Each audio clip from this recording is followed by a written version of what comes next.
Qin Chen menyipitkan matanya dan berkata, sekarang semua kaisar yang kuat di dunia bawah telah berkumpul, kita sendiri, bahkan dengan bantuan banyak undet dari kerajaan undet, tidak dapat melawan kaisar dunia bawah 5 gunung dan yang lainnya. Prioritas utama adalah, kita masih harus maju ke tempat inti ini. Setelah mengatakan itu, Qin Chen berbalik untuk melihat tempat inti gelap. Bos, kamu bisa sampai di sana, tapi bagaimana dengan kita semua? Xiaolong bertanya dengan tergesa-gesa. Molly diam-diam melirik Xiaolong. Qin Chen memiliki sesuatu dari dunia kekacauan. Apakah pria kecil ini ketakutan? Benar saja, Qin Chen meliriknya tanpa berkata-kata, mengangkat tangannya, dan dengan desir, penyu matahari yang sengit, Xiaolong, Kaisar Naga Penjara, dan Molly langsung dimasukkan ke dalam dunia yang kacau. Ayo pergi. Qin Chen melangkah keluar dalam satu langkah dan memasuki udara hampa. Tiba-tiba, retakan kehampaan yang mengerikan melanda Qin Chen satu demi satu. Qin Chen segera mengerahkan kekuatan di tubuhnya untuk melawannya. Di dunia yang kacau, Molly dan yang lainnya dengan jelas melihat bahwa hembusan udara yang menerpa Qin Chen segera digerakkan oleh kekuatan Qin Chen. Selain meninggalkan bekas darah di tubuh Qin Chen, mereka pada dasarnya gagal melukai Qin Chen. Kerusakan fatal apa? Qin Chen. Molly menggelengkan kepalanya dan ingin mengatakan sesuatu, tapi pada akhirnya dia tidak mengatakan apa-apa.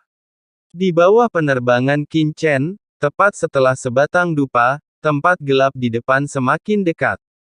Tiba-tiba, Qin Chen merasakan aura reinkarnasi orang mati yang kuat datang dari sekujur tubuhnya.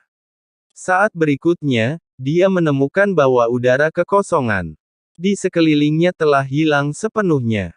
Dan dia sudah sampai di depan tempat gelap ini. Apakah ini sumber sungai mayat hidup?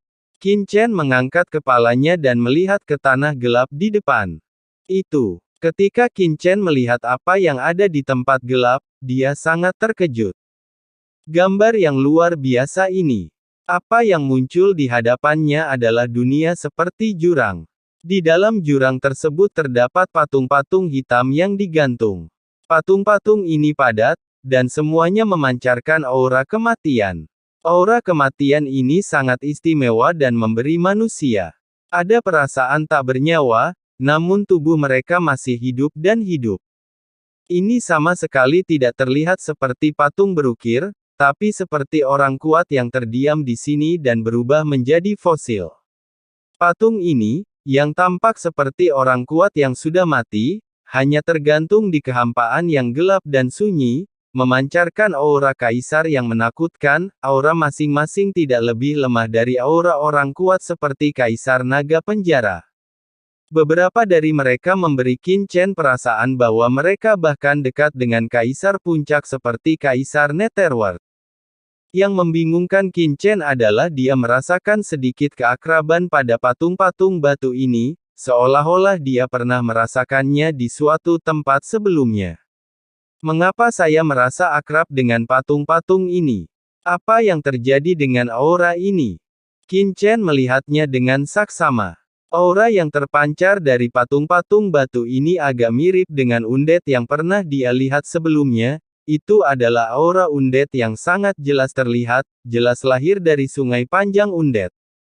Namun jika diraba dengan hati-hati, terlihat bahwa itu tidak persis sama, dan agak mirip dengan aura Ning Muyao, karena aura di tubuh Ning Muyao jelas berbeda dengan roh undet lainnya. Aneh. Qin Chen bertanya-tanya, apakah patung-patung ini adalah jiwa undet yang pernah jatuh dari kerajaan undet? Setelah kematian mereka, tubuh mereka berubah menjadi fosil, mengambang di dunia yang sunyi dan gelap ini, menjaga asal-muasal undet. Tapi kenapa aura yang memancar dari patung-patung ini berbeda dengan aura undet? Sebaliknya, Qin Chen mengerutkan kening. Aura dari patung-patung ini memberinya rasa keakraban yang tak bisa dijelaskan, tapi untuk sesaat dia merasa. Aku tidak bisa pikirkan di mana aku melihatnya. Di mana mereka? Di mana saya pernah melihat aura undet ini? Saya pasti pernah melihatnya, kalau tidak, saya tidak akan pernah merasa seperti ini. Di mana mereka? Qin Chen menatap patung-patung ini dan berpikir keras. Sebelum dia bisa setelah mencari tahu alasannya, suara Molly tiba-tiba muncul di telinga Qin Chen. Qin Chen, lihat cepat, apakah itu sumber dari Sungai Undet? Molly juga terkejut dengan patung batu undet yang tak terhitung jumlahnya ini pada awalnya, tapi dia tidak merasakan perasaan familiar itu, jadi dia sangat terkejut. Dia segera sadar kembali dan melihat ke pusat dunia gelap dengan kaget. Di sana, ada keberadaan besar seperti lubang hitam. Lubang hitam itu mengalir perlahan, berubah menjadi lingkaran cahaya yang mekar dengan aliran partikel tak berujung, dan terus menghilang. Di tengah celah, samar-samar terlihat bola cahaya yang melayang. Cahaya menyilaukan yang mengalir di bola cahaya tersebut sepertinya mengandung reinkarnasi langit dan bumi, melayang dengan tenang, seperti lingkaran di dunia yang gelap ini. Bulan. Mekar lembut lampu. Alasan mengapa patung-patung tersebut dapat terlihat dengan jelas justru karena bola cahaya tersebut mekar dengan cahaya. Ketika dia melihat bola, hati Qin Chen bergerak tanpa bisa dijelaskan, asal-muasal tubuhnya seolah ditarik menjauh, dan dia merasa seperti akan ditelan dan ditarik dalam sekejap. Tuan, ini hal yang bagus.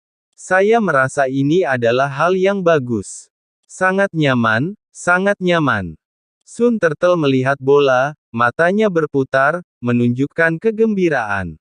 Dia tertarik dengan nafas ini ketika dia berada di Sungai Undet sebelumnya, yang memberinya perasaan kembali ke rahim ibunya, dan dia sangat mendambakannya. Ini seharusnya menjadi asal-muasal sungai panjang Undet yang dikatakan Ning Muyao. Qin Chen menatap bola cahaya di depannya. Dari bola tersebut, kekuatan reinkarnasi memancar. Hanya melihatnya dari kejauhan membuat Qin Chen ada ilusi melarikan diri ke reinkarnasi, tidak terikat oleh hidup dan mati, dan hidup selamanya di alam semesta. Meskipun kekuatan-kekuatan ini tidak terlihat dari kejauhan, Qin Chen memiliki perasaan bahwa selama dia bisa menguasainya, kemungkinan besar dia akan bisa memasuki ranah Kaisar Agung. Kaisar. Dong dong dong. Saat pikiran ini keluar, tubuh Qin Chen bergetar hebat, jantungnya berdetak kencang, dan tubuhnya menjadi gelisah. Dia memiliki perasaan di benaknya bahwa alasan mengapa dia tidak dapat menerobos ke ranah Kaisar Agung sebelumnya adalah karena dia tidak memiliki kekuatan seperti itu. Jika dia bisa mengendalikan kekuatan ini, akan mudah baginya untuk menerobos ke ranah Kaisar Agung. Hal ini luar biasa. Molly melihat Qin Chen tinggal di sana dan berkata dengan tergesa-gesa, "Qin Chen, apa yang masih kamu lakukan? Mengapa kamu tidak segera masuk dan mendapatkan sumber sungai mayat hidup ini?" Setelah minuman keras Molly, hati Qin Chen segera saat dia bergerak, tubuhnya bergoyang, dan seluruh tubuhnya segera berubah menjadi aliran cahaya, bergegas menuju langit gelap di depannya.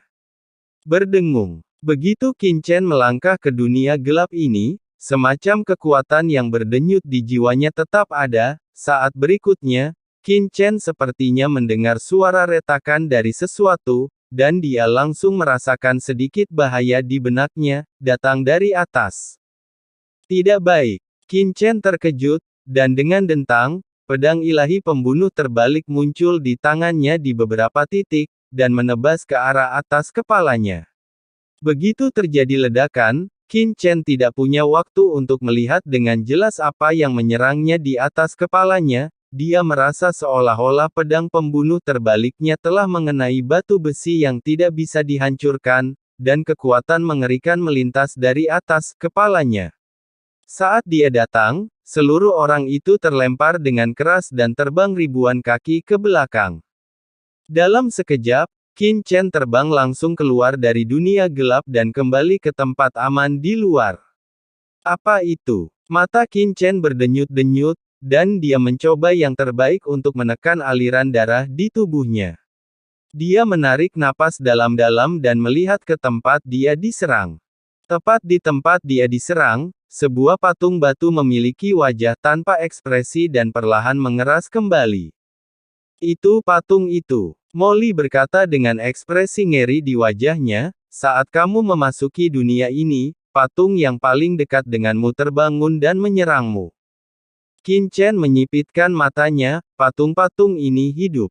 Dia sedikit terkejut, tapi juga sedikit terkejut. Jadi, patung batu yang digantung di sini bukan sekedar hiasan, tapi digunakan untuk melindungi asal-muasal sungai Undead ini. Saat pikirannya melonjak, Qin Chen bergegas ke dunia gelap lagi tanpa mengucapkan sepatah kata pun. Kali ini Qin Chen melihatnya dengan jelas. Saat dia memasuki dunia gelap, dia mendengar suara klik, dan patung yang paling dekat dengan area luar langsung hidup. Aura necromantik yang menakutkan meletus, dan mata patung batu itu bersinar. Bai tak bernyawa dan sangat aneh, melompat ke arahnya dan membunuhnya. Tertawa. Tidak ada fluktuasi spasial selama pemukulan patung batu ini, dan muncul di atas kepala Qin Chen secara diam-diam, yang membuat Qin Chen diam-diam terkejut. Tidak heran dia pernah diserang sebelumnya tanpa merasakan fluktuasi apapun. Tapi kali ini Qin Chen bersiap, dan dia tiba-tiba menebas dengan pedang ilahi anti pembunuhan di tangannya, potong. Boom! Aura mengerikan dari niat membunuh naik ke langit dan bertabrakan dengan patung batu mati. Di bawah dampak yang mengerikan, Qin Chen dan patung batu mati itu terbang mundur pada saat yang bersamaan. Roh mayat hidup batu ini, berada di tahap tengah alam Kaisar Puncak, tetapi tubuhnya sangat keras, dan bahkan pedang Dewa Pembunuh terbalik tidak dapat membahayakan. Qin Chen melirik roh batu mayat hidup itu saat terbang, terbalik, dan langsung merasakan kekuatan dari batu roh undead. Kaisar Naga Penjara bahkan lebih kuat, tetapi dibandingkan dengan Kaisar Naga Penjara, tubuh patung batu undead ini terbuat dari entah apa, itu sangat sulit, dan satu serangan dari pedang ilahi pembunuh terbalik tidak menyebabkan kerusakan apapun pada lawan. Dibandingkan dengan undead kekar dan prajurit undead kuat lainnya yang mengikuti Ning Muyao di dunia luar, patung undead batu ini tidak kalah mengesankan dari mereka. Sambil berpikir dalam hatinya, sosok Qin Chen tidak berhenti. Pada saat dia mencoba yang terbaik untuk menstabilkan sosoknya, sebelum roh batu mati bisa bereaksi, sosok Qin Chen tiba-tiba bergegas menuju sumber sungai panjang sambil mencibir. Curi ayamnya. Qin Chen tidak akan dengan bodohnya bertarung dengan patung batu undead ini, tujuannya adalah untuk mendapatkan sumber undead. Namun sosoknya baru saja bergerak. Hati-hati, seru Molly. Lusinan serangan muncul di kehampaan sekitarnya dalam sekejap, menutupi Qin Chen dari segala arah.